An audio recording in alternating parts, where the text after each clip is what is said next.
Hey guys, Fiona back again with some more adventures with Life with Lyme. Alright, so I recorded a bit on another video. I'm not sure if I'm going to post it yet. Unfortunately, I kind of got a little cut off, so we shall see. But what you missed in the video is I showed my port, and I showed just applying the numbing cream and the bandages onto your body.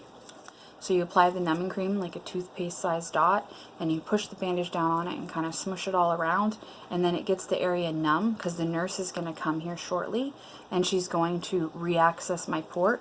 She's going to put, it'll look a little different because we're using, this one's from the hospital, but this is what the needle looks like, and you push it down into there. So that's why we're numbing that area, is so that we can push this in and it hopefully won't hurt too much because I'm tired of hurting.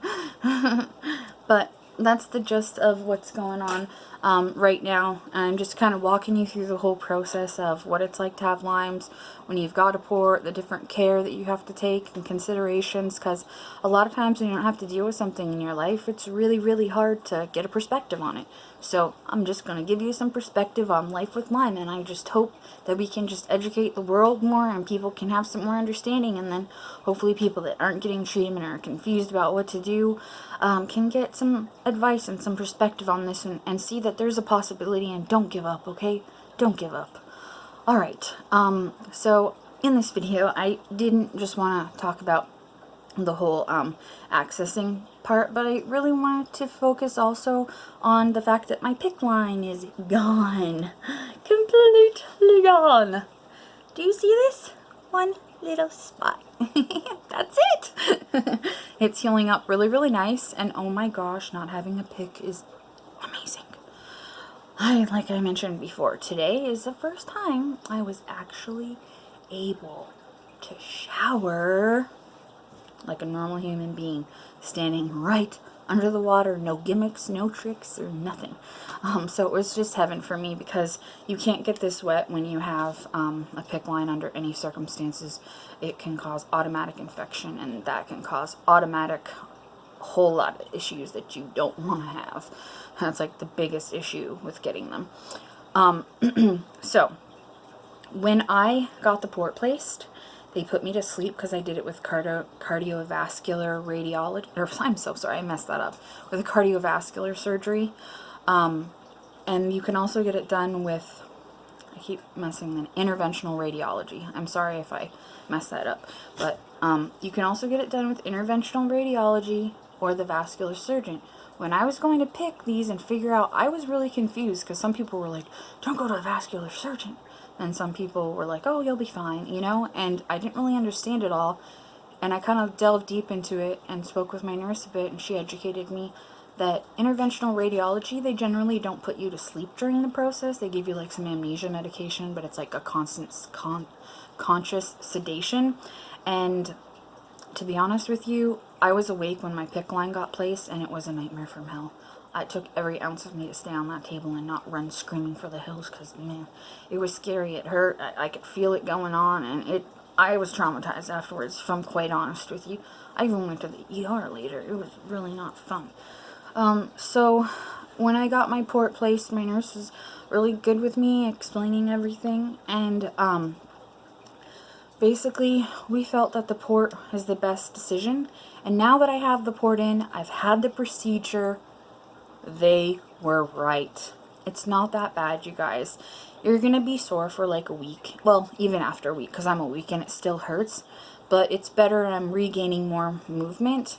And it's so much more freeing than having a line coming out of your arm all the time. It's right here on your body, on the central part of your body. You can keep it well hidden. And also, it's in the long run, because I have to do infusions for the rest of my life now, because I've also got something called common variable immune deficiency. I have to have IVIG infusions every month, and what that does is give me immunoglobulin back. My body can't produce the immune system anymore, and so the Lyme disease pretty much killed my immune system. And so because we didn't find it, now you have to take, I have to do these infusions every month. So it's okay. My nurse, she's explained it to me. I feel alright about it. So that's another reason why the port is a good idea, because this port stays right here. It's sutured like to a muscle. It's under the skin. It's always going to have access.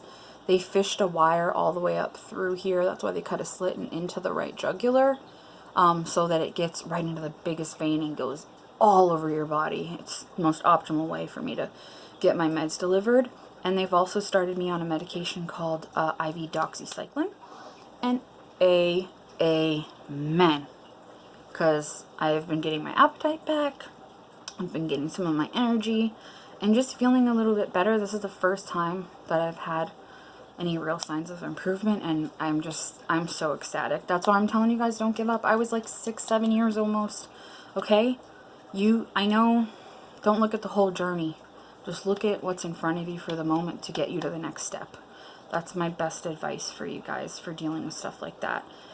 My journey has now led me to infusions for 6 hours a day. Ooh, and on IVIG days, it's more like 10 hours of infusions. A little more, but yeah. So I'll give you a little insight into my life. So in the morning, I do an IV Septra infusion for an hour and a half. And then I hook up around 7 o'clock and I do an IV doxycycline, and that's on a pump as well. And I sit for an hour and a half while that pumps into my body.